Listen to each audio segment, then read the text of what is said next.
Il y a un silence dans l'histoire du christianisme que presque personne n'ose nommer. 72 heures entre la mort d'un homme sur une croix et le moment où ce même homme est sorti vivant d'un tombeau scellé par une pierre de plusieurs tonnes. On nous a tout raconté sur le vendredi. On nous a tout raconté sur le dimanche matin. Mais ces 3 jours du milieu, ces 3 jours d'obscurité totale, restent enveloppés d'un voile que l'Église, depuis des siècles, préfère ne pas soulever. Imagine la scène. Un corps sans vie, enroulé dans des bandelettes de lin, déposé dans le froid d'une grotte taillée dans la roche. Les disciples dispersés, brisés, convaincus que tout est terminé. Jérusalem continue de vivre. Les marchands ouvrent leurs étals, les soldats romains montent la garde. Personne ne sait ce qui est en train de se passer dans une dimension que l'œil humain ne peut pas voir. Personne ne sait que quelque chose d'absolument inédit dans l'histoire de l'univers est en train de se produire. Là, dans les profondeurs les plus sombres de l'existence. Parce que si les Écritures disent vrai, si les premiers chrétiens disaient en vrai, si les textes que l'histoire a tenté d'effacer disent vrai, alors Jésus n'était pas simplement étendu, inerte, attendant le dimanche matin. Il était quelque part. Il faisait quelque chose de si radical, de si cosmique, de si dérangeant pour l'ordre établi des croyances que des conciles entiers ont préféré l'omettre. Des traducteurs ont choisi d'adoucir les mots, et des générations entières de fidèles ont grandi sans jamais entendre cette partie de l'histoire. Le Credo des apôtres, l'une des confessions de foi les plus anciennes du christianisme, rédigée par ceux qui avaient encore les mains couvertes de poussière des premiers siècles, affirme avec une clarité brutale que Jésus est descendu aux enfers. Pas en métaphore, pas en symbole. Et pourtant, aujourd'hui, cette ligne a été supprimée de la liturgie de centaines d'églises à travers le monde, comme si elle n'avait jamais existé. Comme si les hommes qui l'avaient écrite ne savaient pas ce qu'ils disaient. Mais ils savaient, et quelque part, dans les plis les plus profonds des Écritures, dans les lettres de Pierre, dans les prophéties d'Ésaïe, dans les passages que l'on lit vite parce qu'ils nous mettent mal à l'aise, la vérité sur ces 3 jours attend encore d'être vue.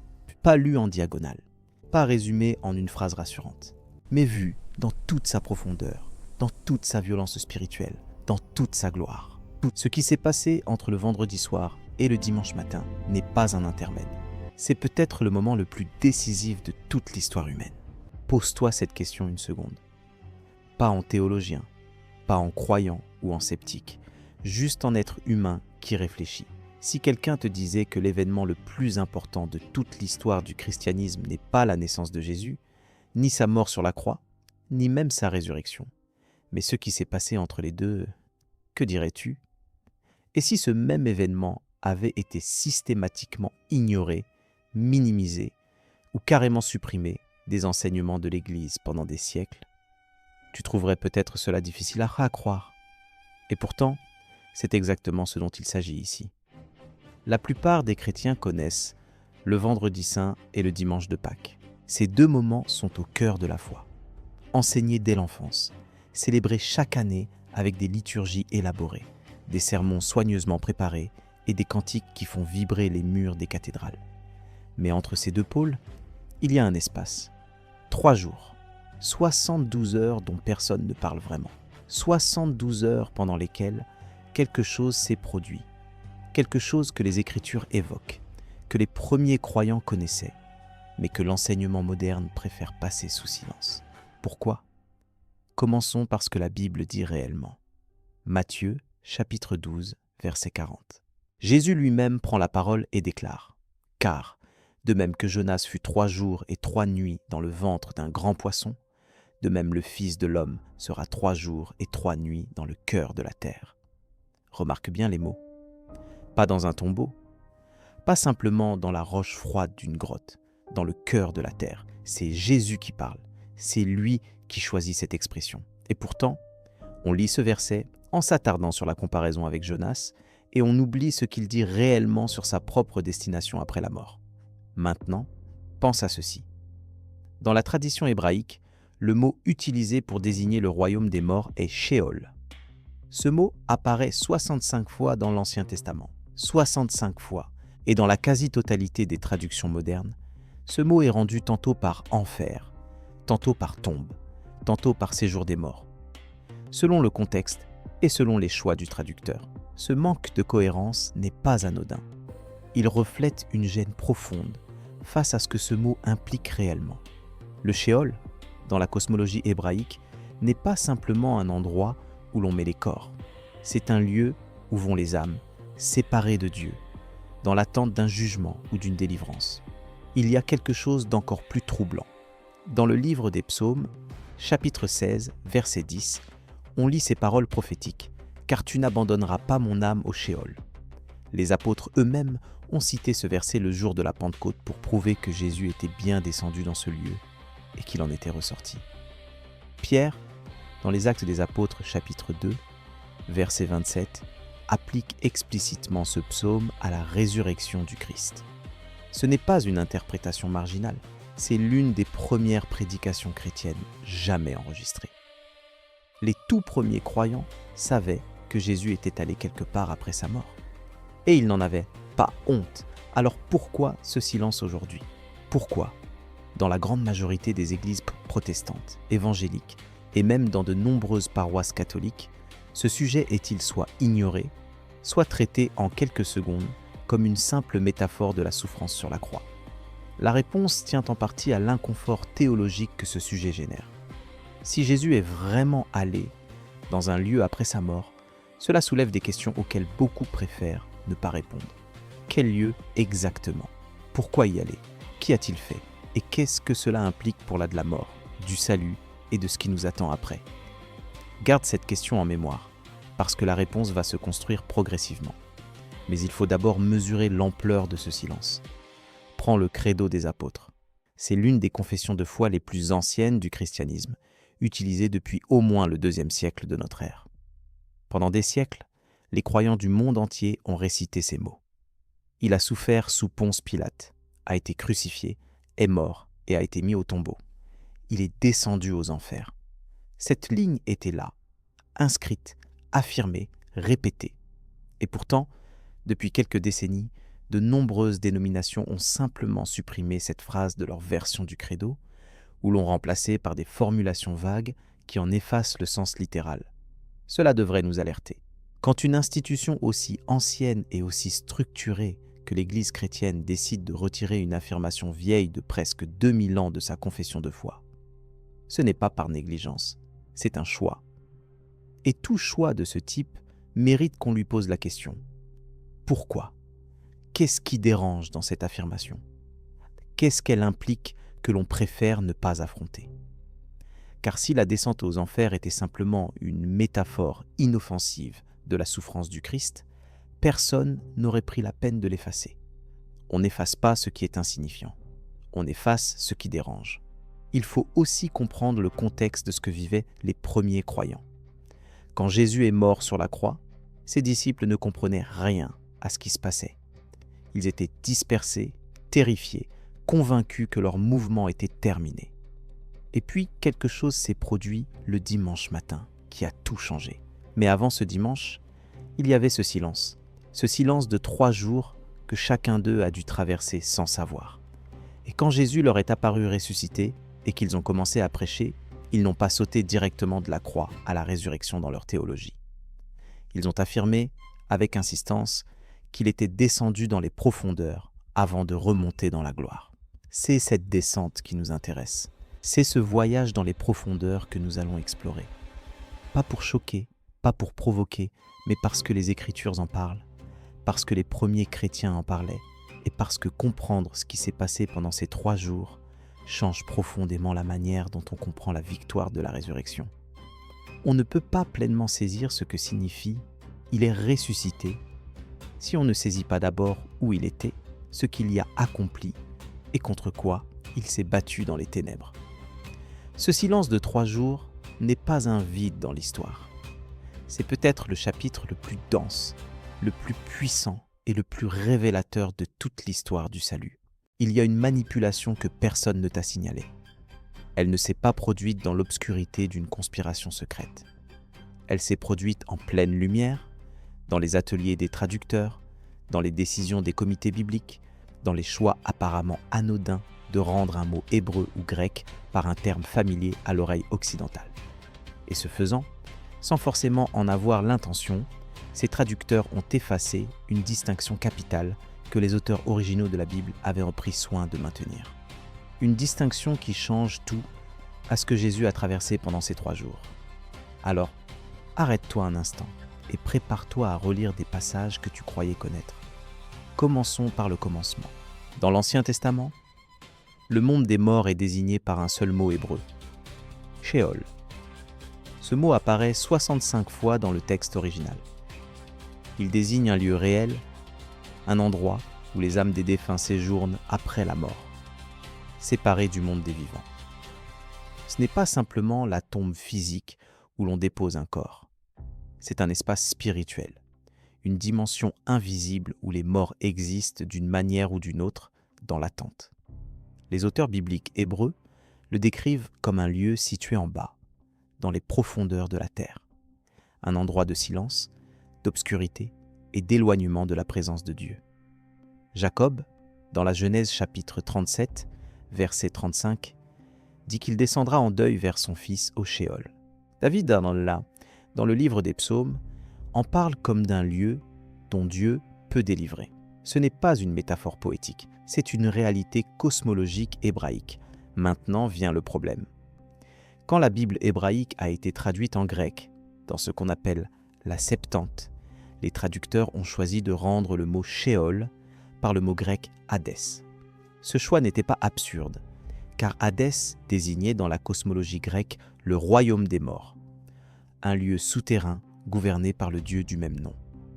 Mais déjà, une glissade s'opérait.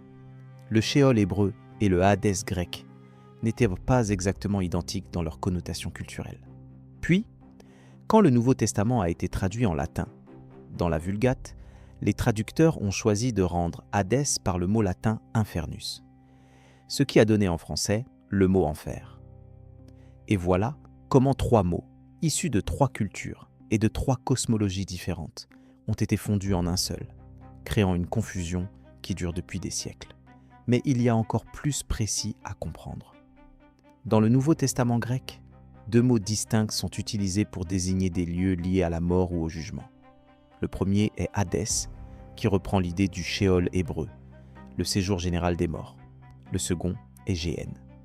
Et ces 2 mots ne désignent pas du tout la même réalité. La Géhenne, dans les évangiles, est utilisée par Jésus pour désigner un lieu de jugement définitif, associé au feu éternel, un lieu de destruction pour les impies après le jugement dernier. Jésus emploie le mot Géhenne 12 fois dans les évangiles. Il emploie le mot Hadès seulement 4 fois. Et pourtant, dans beaucoup de traductions françaises, les 2 mots sont rendus par le même terme, enfer. Cette uniformisation efface une distinction théologique fondamentale que Jésus lui-même prenait la peine de maintenir. Pourquoi est-ce que cela change tout à notre sujet ? Parce que quand le credo des apôtres affirme que Jésus est descendu aux enfers, le mot utilisé dans les versions latines est infernum, ce qui correspond au Hadès grec, pas à la Géhenne. Jésus n'est pas descendu dans le lieu de jugement éternel réservé aux impies après le jugement final. Il est descendu dans le Sheol, dans le séjour des morts, dans cet espace intermédiaire où les âmes attendaient. C'est une nuance qui a été perdue dans la traduction et qui explique une grande partie de la confusion théologique autour de ce sujet. Quand tu entends que Jésus est descendu en enfer et que ton esprit visualise automatiquement des flammes et des démons, tu es en train de confondre 2 réalités que la Bible distingue avec soin. Dans la tradition hébraïque ancienne, le Sheol était parfois divisé en 2 sections distinctes. Cette conception est visible dans la parabole racontée par Jésus dans l'évangile de Luc, chapitre 16, versets 19 à 31, celle du riche et de Lazare. Dans ce récit, les 2 hommes meurent et se retrouvent dans le même espace général des morts, mais séparés par un grand abîme infranchissable. D'un côté, Lazare le pauvre est dans le sein d'Abraham, un lieu de consolation. De l'autre, le riche est dans un lieu de tourment. Les 2 sont dans le monde des morts, mais leurs conditions sont radicalement différentes. Cette image n'est pas une invention de Jésus.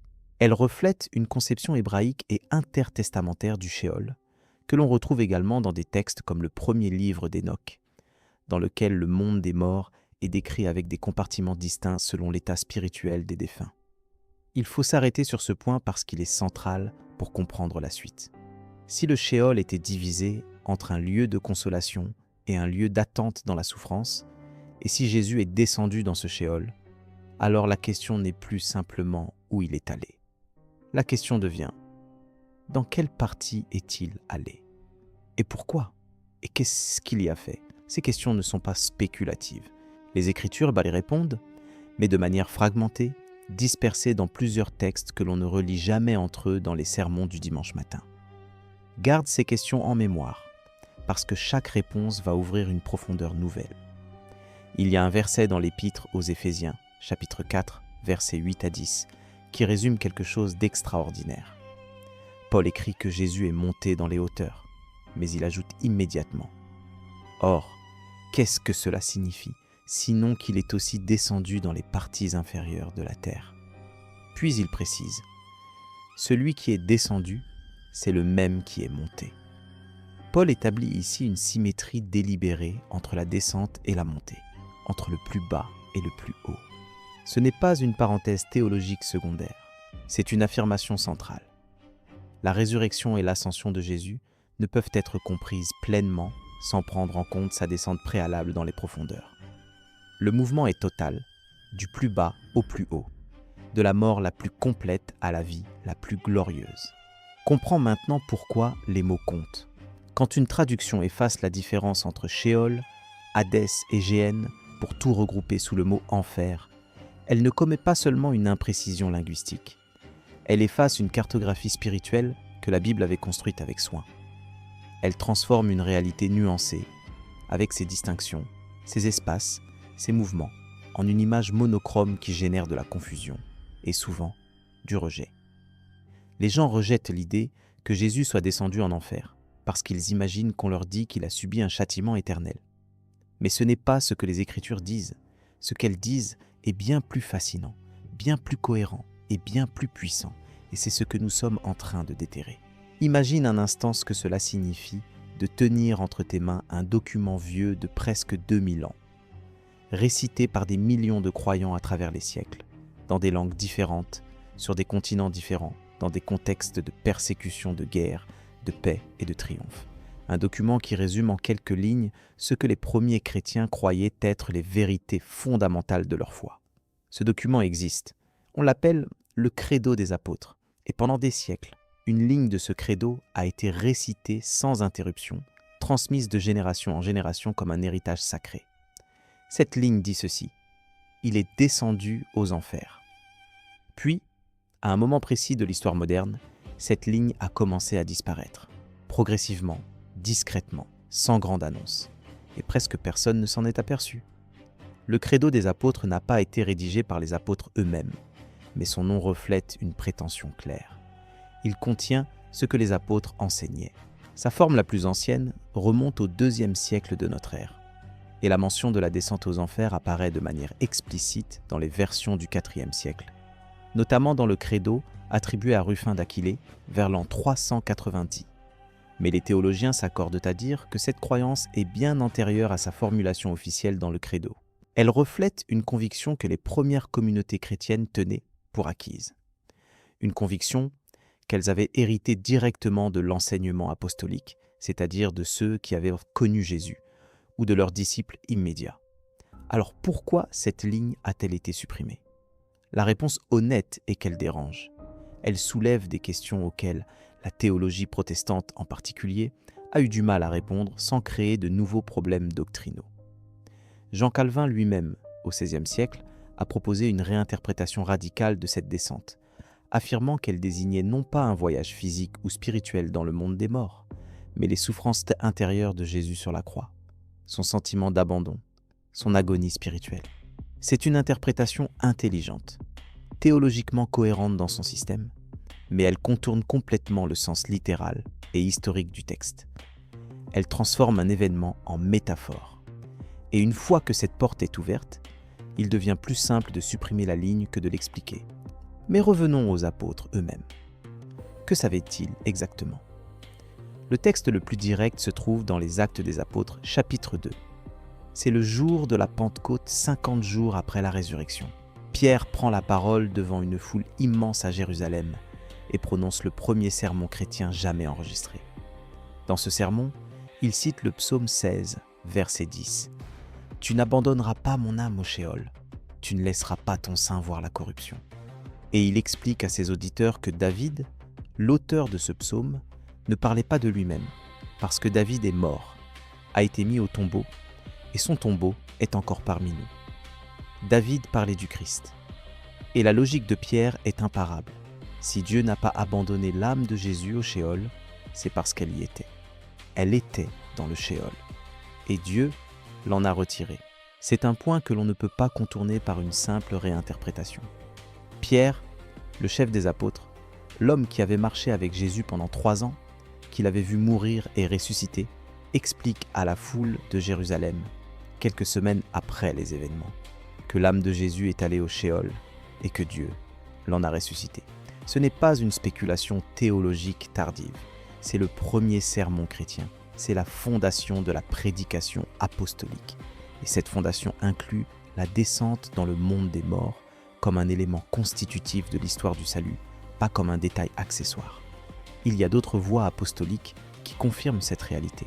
Paul, dans son épître aux Romains, chapitre 10, versets 6 et 7, écrit « Ne dis pas dans ton cœur « Qui montera au ciel ?» c'est-à-dire pour en faire descendre Christ, ou bien « Qui descendra dans l'abîme ?» c'est-à-dire pour faire remonter Christ d'entre les morts. Paul utilise ici le mot grec « abyssos », l'abîme, pour désigner l'endroit d'où Christ a été ramené. Il présente la descente dans les profondeurs et la remontée comme les 2 mouvements symétriques de l'œuvre du Christ. Monter au ciel pour le faire descendre ou descendre dans l'abîme pour le faire remonter. Les 2 gestes sont également impossibles pour l'homme, parce que les 2 ont déjà été accomplis par Dieu en Christ. La descente n'est pas niée par Paul. Elle est affirmée comme un fait théologique central. Les pères de l'Église, ces théologiens des premiers siècles qui avaient accès à des traditions et à des textes que nous n'avons plus, étaient unanimes sur ce point. Ignace d'Antioche, au début du IIe siècle, affirme que Jésus est mort réellement et est descendu dans le monde souterrain. Irénée de Lyon, à la fin du même siècle, enseigne que Jésus est descendu dans les régions inférieures de la terre pour y annoncer la bonne nouvelle aux âmes des justes. Tertullien, au début du IIIe siècle, affirme que toutes les âmes descendent dans le Hadès après la mort, y compris celle du Christ, qui y est allé pour un but précis. Ces hommes n'inventaient pas une nouvelle doctrine. Ils transmettaient ce qu'ils avaient reçu. Et ce qu'ils avaient reçu incluait, sans aucune ambiguïté, la réalité de la descente.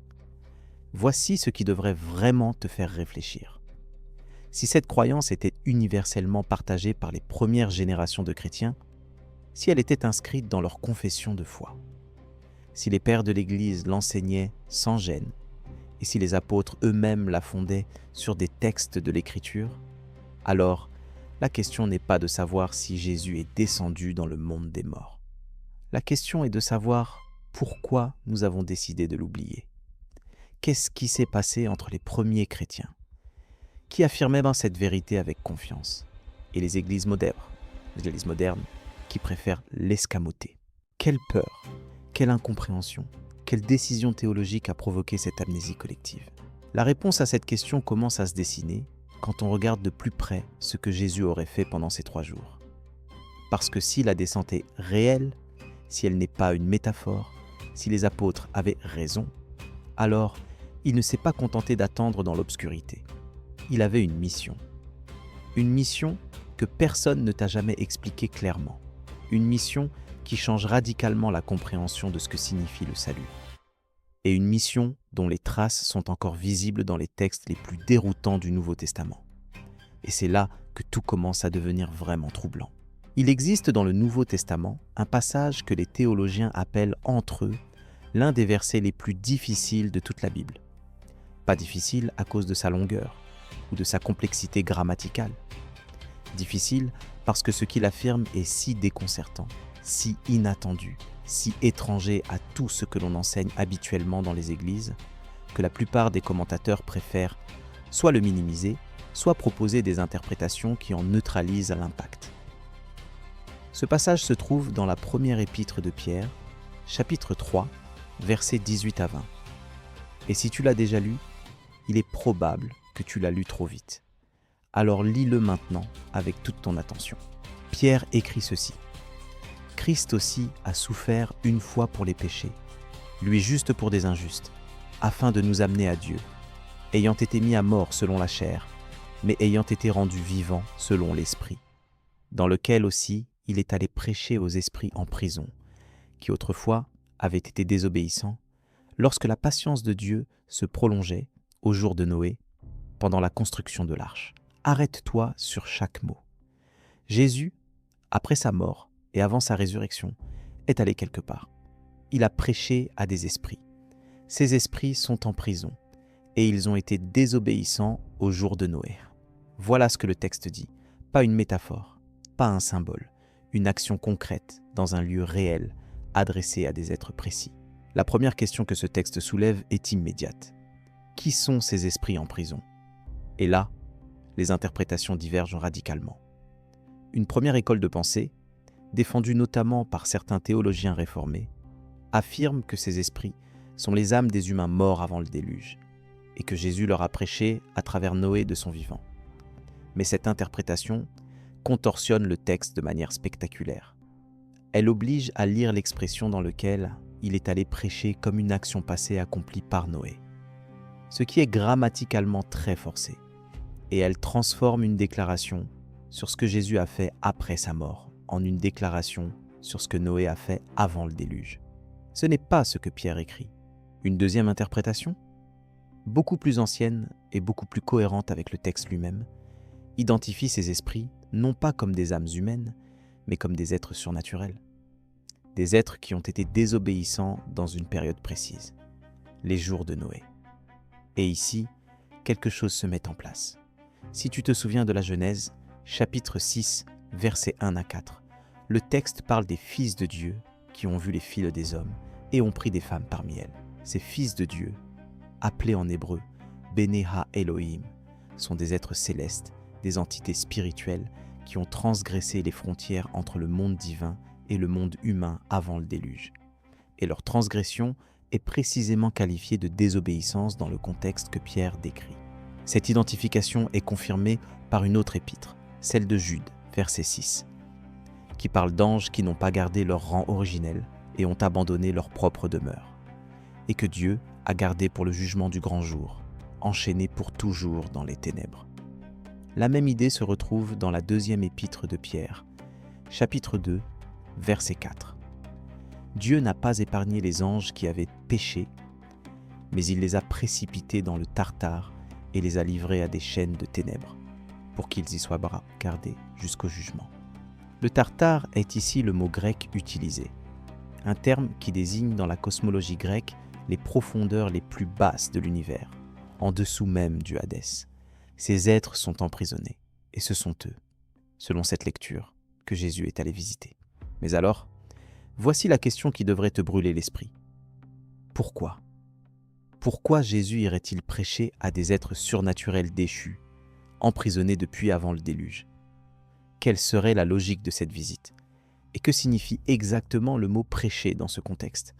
Car en grec, le mot utilisé par Pierre n'est pas « euagelizo », qui signifie « annoncer la bonne nouvelle »,« évangéliser ». Le mot utilisé est « kérisso », qui signifie « proclamer », annoncer officiellement, faire une déclaration publique. Ce n'est pas un sermon d'invitation au repentir, c'est une proclamation, une annonce officielle. Le genre d'annonce qu'un héros royal faisait dans les rues d'une ville pour déclarer qu'un roi avait remporté une victoire. Comprends ce que cela implique. Si Jésus est allé proclamer quelque chose à ces esprits emprisonnés, il n'est pas allé leur offrir une seconde chance de salut. Il est allé leur annoncer sa victoire. Il est allé dans leur prison et leur a dit « Je suis passé par la mort et je suis toujours là. J'ai traversé votre territoire et je suis victorieux. Ce que vous avez semé dans les jours de Noé, cette corruption, cette transgression des frontières entre le céleste et le terrestre, n'a pas eu le dernier mot. La proclamation n'était pas un évangile de grâce pour des êtres qui auraient pu se repentir. C'était une déclaration de triomphe adressée à des puissances vaincues. Il faut mesurer la portée de cette image. Jésus, dans les heures qui suivent sa mort, ne reste pas passif dans l'obscurité du tombeau. Il descend dans les profondeurs les plus reculées du monde spirituel, là où sont enfermées les puissances qui ont tenté de corrompre l'humanité depuis les origines, et il leur fait face. Il leur annonce, en présence même de leur prison, que leur œuvre est défaite. C'est une scène de triomphe cosmique, pas une scène de souffrance supplémentaire. Et c'est précisément pour cette raison que l'Épître aux Colossiens, chapitre 2, verset 15, peut déclarer que Dieu a dépouillé les dominations et les autorités, et les a livrées en spectacle à la face du monde en triomphant d'elles par la croix. Voici ce que beaucoup passent complètement sous silence. La descente de Jésus dans le monde des morts n'est pas séparable de la victoire de la croix. Elle en est la démonstration concrète, l'application directe dans les sphères invisibles de ce qui a été accompli sur le bois du calvaire. La mort de Jésus a brisé le pouvoir de la mort et des puissances spirituelles qu'il utilisait pour maintenir l'humanité dans la peur et la séparation de Dieu. Et la descente dans ces profondeurs était le moment où cette victoire était proclamée officiellement, là où elle devait l'être le plus, dans le lieu même de l'emprisonnement des puissances vaincues. Ce n'était pas une descente de défaite, c'était une marche triomphale dans les entrailles de la terre. Et ce qui s'est passé ensuite est encore plus extraordinaire. Il y a une image dans la culture militaire de l'Antiquité que nous avons presque complètement perdue aujourd'hui. Quand un général remportait une grande victoire sur un ennemi puissant, il ne se contentait pas de rentrer chez lui avec ses troupes. Il organisait ce que les Romains appelaient un triomphe, une procession solennelle à travers la ville, pendant laquelle le général victorieux défilait en char, suivi de ses soldats, de ses captifs enchaînés et du butin arraché à l'ennemi vaincu. C'était une démonstration publique et humiliante pour les vaincus, une déclaration visuelle que le pouvoir avait changé de main, que l'ordre ancien était renversé. Garde cette image en tête, parce qu'elle est exactement ce que les auteurs du Nouveau Testament avaient dans l'esprit quand ils décrivaient ce que Jésus a accompli dans les profondeurs. Nous avons établi dans les chapitres précédents que Jésus est descendu dans le Sheol, dans le monde des morts, et qu'il y a proclamé sa victoire devant les esprits emprisonnés. Mais il y a une dimension supplémentaire de cette descente que l'on ne peut pas laisser de côté. L'Épître aux Éphésiens, chapitre 4, verset 8, cite le psaume 68 et l'applique au Christ avec ces mots. « Étant monté en haut, il a emmené des captifs. » Paul affirme ici que lorsque Jésus est remonté, il n'est pas remonté les mains vides. Il a emmené quelque chose, ou plutôt quelqu'un, avec lui, des captifs libérés, des prisonniers arrachés à leur détention. Et cette affirmation ouvre une fenêtre sur l'une des traditions théologiques les plus anciennes et les plus fascinantes du christianisme primitif. Cette tradition porte un nom. On l'appelle la descente aux enfers comme harrowing, un terme anglais ancien qui signifie pillage ou saccage. En français, on parle parfois du dépouillement de l'enfer. L'idée est celle-ci. Jésus n'est pas descendu dans le monde des morts simplement pour proclamer sa victoire aux puissances déchues. Il est descendu pour libérer les âmes justes qui y étaient retenues depuis des siècles, depuis des millénaires, dans l'attente d'une rédemption qui n'était pas encore venue. Les patriarches, les prophètes, tous ceux qui avaient vécu avant la croix et qui avaient attendu dans le sein d'Abraham, ce compartiment de consolation du Sheol dont Jésus avait parlé dans la parabole du riche et de Lazare, tous ces êtres attendèrent quelque chose. Et ce quelque chose, c'était lui. Pense à ce que cela représente. Abraham, qui avait quitté sa terre sur la foi d'une promesse. Moïse, qui avait conduit un peuple à travers le désert vers une terre qu'il n'avait lui-même jamais foulée. David, qui avait écrit des psaumes prophétiques sur un Messie qu'il n'avait pas vu. Isaïe, qui avait décrit avec une précision stupéfiante la souffrance d'un serviteur souffrant des siècles avant que cela ne se produise. Tous ces hommes et toutes ces femmes qui avaient un vécu par la foi, qui avaient cru à une promesse de rédemption sans en voir l'accomplissement, étaient dans ce lieu d'attente. Et pendant ces 3 jours, Jésus est venu à eux, non pas comme un visiteur, comme le libérateur qu'ils avaient attendu. Cette lecture est confirmée par un passage troublant de l'évangile de Matthieu, chapitre 27, versets 52 et 53.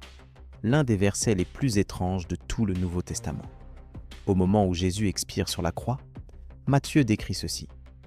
Les sépulcres s'ouvrirent et plusieurs corps des saints qui étaient morts ressuscitèrent. Après la résurrection de Jésus, ils sortirent des sépulcres, entrèrent dans la ville sainte et apparurent à un grand nombre de personnes. Ce passage est extraordinaire. Des saints morts ressuscitent en lien direct avec la mort et la résurrection de Jésus, et ils apparaissent à Jérusalem. Ce ne sont pas des fantômes, ce ne sont pas des visions. Matthieu les décrit comme des corps ressuscités. Et leur résurrection est présentée comme une conséquence directe de ce que Jésus a accompli. Quelque chose s'est passé dans le monde invisible, qui a eu des répercussions visibles, physiques, dans le monde des vivants. Maintenant, regarde comment Paul décrit la résurrection dans sa première lettre aux Corinthiens, chapitre 15, verset 20. Il appelle Jésus les prémices de ceux qui sont morts. Les prémices, dans la tradition hébraïque, désignent la première portion d'une récolte, offerte à Dieu comme signe que le reste de la récolte appartient aussi à Dieu et sera recueilli. Jésus est la première résurrection d'une série. Il est le premier à traverser la mort et à en sortir avec un corps glorifié, mais il n'est pas le dernier. Sa résurrection inaugure une résurrection générale. Et si l'on prend au sérieux le passage de Matthieu sur les saints ressuscités, alors les prémices de cette récolte ont déjà commencé à être recueillies lors de ces 3 jours. Voici quelque chose d'encore plus profond. L'Épître aux Hébreux, chapitre 2, versets 14 et 15, explique la logique fondamentale de l'incarnation et de la mort de Jésus en ces termes. « Puisque les enfants participent au sang et à la chair, il y a participé lui-même, afin que, par la mort, il détruisit celui qui a la puissance de la mort, c'est-à-dire le diable, et qu'il délivra tous ceux qui, par crainte de la mort, étaient toute leur vie retenus dans la servitude. » La mort n'était pas simplement un fait biologique. Elle était un instrument de puissance, une chaîne spirituelle par laquelle l'ennemi maintenait l'humanité dans la peur et la séparation de Dieu. Et Jésus est entré délibérément dans cette mort pour la détruire de l'intérieur, pas pour en être victime, pour en être le vainqueur. L'image qui émerge de tous ces textes combinés est celle d'une campagne militaire menée dans le territoire ennemi. Jésus meurt sur la croix. Ce qui ressemble à une défaite totale est en réalité le point d'entrée dans le cœur du dispositif adverse. Il descend dans les profondeurs, traverse le territoire de la mort, confronte les puissances qui s'y trouvent, libère les captifs qui y attendaient et remonte chargé de ce butin de guerre spirituelle. L'Apocalypse, chapitre 1, verset 18, donne à Jésus ressuscité ces paroles. « J'ai les clés de la mort et du Hadès. » Ce n'est pas une métaphore décorative, c'est une déclaration de propriété. Celui qui a les clés contrôle les portes, et Jésus affirme qu'il détient désormais ce contrôle parce qu'il est entré dans ce lieu et en est ressorti victorieux. Comprends maintenant pourquoi la résurrection ne peut pas être comprise sans la descente. Si Jésus était simplement mort et ressuscité sans être vraiment descendu dans les profondeurs de la mort, sa victoire sur la mort serait incomplète. Elle serait une victoire théorique, une victoire déclarée depuis l'extérieur. Mais il est entré dans la mort elle-même. Il a traversé le territoire le plus sombre de l'existence humaine et spirituelle. Il en a brisé les verrous de l'intérieur. Et c'est pour cela que Paul peut écrire avec une confiance absolue dans la même lettre aux Corinthiens. « Ô mort, où est ta victoire ? Ô mort, où est ton aiguillon ?» Ce ne sont pas les mots d'un homme qui parle d'une victoire future et incertaine. Ce sont les mots d'un homme qui sait que la bataille a déjà été livrée, dans les profondeurs, pendant ces 3 jours que l'Église ne prêche pas. Revenons au point de départ. Tu te souviens de la question posée au début de tout ceci ? Pourquoi l'Église garde-t-elle le silence sur ces 3 jours ? Nous avons maintenant suffisamment de pièces entre les mains pour comprendre la réponse. Ce n'est pas parce que ces 3 jours sont insignifiants. C'est précisément parce qu'ils sont trop significatifs. Parce que ce qui s'est passé dans ces 72 heures d'obscurité remet en question des siècles de théologie simplifiée, de catéchisme rassurant, de sermons qui préfèrent la consolation à la confrontation. Et parce que quand on comprend vraiment ce que Jésus a traversé, on ne peut plus regarder ni la croix, ni la résurrection, ni sa propre mort de la même façon. Commençons par ce que cela change sur la mort elle-même. Dans la grande majorité des cultures humaines, la mort est l'ennemi ultime, le mur infranchissable, le point final au-delà duquel rien n'est connu et rien ne peut être contrôlé. Cette peur de la mort est l'une des forces les plus puissantes qui gouvernent le comportement humain. Elle dicte des choix, génère des angoisses, pousse les hommes à construire des empires, des religions, des philosophies entières pour conjurer cette terreur fondamentale. L'Épître aux Hébreux dit explicitement que cette peur est un instrument de servitude, une chaîne invisible mais réelle. Et elle dit que Jésus est entré dans la mort précisément pour briser cette chaîne, non pas en promettant que la mort n'existe pas, mais en la traversant et en sortant, démontrant de l'intérieur qu'elle n'a pas le dernier mot. Cela change aussi la manière dont on comprend ce que signifie être sauvé. Si la descente de Jésus dans le monde des morts est réelle, alors le salut n'est pas simplement un arrangement juridique entre Dieu et l'humanité, où une dette est effacée sur un registre céleste. C'est une libération concrète d'une captivité réelle. Les captifs que Jésus a emmenés avec lui lors de sa remontée, selon l'Épître aux Éphésiens, n'étaient pas des symboles. Ils étaient des personnes qui attendaient une délivrance. Et cette délivrance est venue sous la forme d'un homme qui est descendu jusqu'à elle, jusqu'au point le plus bas de l'existence pour les en sortir. Le salut, dans cette perspective, n'est pas une transaction, c'est un sauvetage, et il y a une différence fondamentale entre les deux. Maintenant, pose-toi cette question très personnelle. Si Jésus est réellement descendu dans les profondeurs les plus sombres de l'existence spirituelle, dans un lieu que nul homme vivant n'avait jamais traversé et dont nul n'était jamais remonté, et s'il en est ressorti victorieux, qu'est-ce que cela dit sur les profondeurs dans lesquelles tu pourrais toi-même te trouver? Pas dans un sens géographique ou cosmologique, dans un sens humain, quotidien, intérieur. Il y a des personnes qui vivent dans des obscurités qui leur semblent absolues, des douleurs qui paraissent sans fond, des situations dont aucune issue n'est visible. Et la descente de Jésus dans les profondeurs parle directement à ces réalités. Non pas comme une métaphore réconfortante, mais comme une affirmation théologique sérieuse. Il n'y a pas de profondeur dans laquelle il ne soit pas déjà passé. Mais il faut aller plus loin encore, parce que ces 3 jours ont aussi une dimension qui regarde vers l'avenir, pas seulement vers le passé. L'Apocalypse, chapitre 20, décrit un événement futur appelé la résurrection générale, le moment où la mort et le Hadès livreront leur mort pour le jugement final. Et le verset 13 de ce même chapitre précise que la mort et le Hadès ont été jetés dans l'étang de feu. Ce que Jésus a commencé pendant ces 3 jours, cette conquête des profondeurs, ce dépouillement du monde des morts de son pouvoir de rétention sur les âmes humaines, trouve son accomplissement définitif dans cet événement final. La descente n'est pas un épisode isolé de l'histoire du salut. C'est l'amorce d'un mouvement qui va jusqu'à la destruction totale de la mort.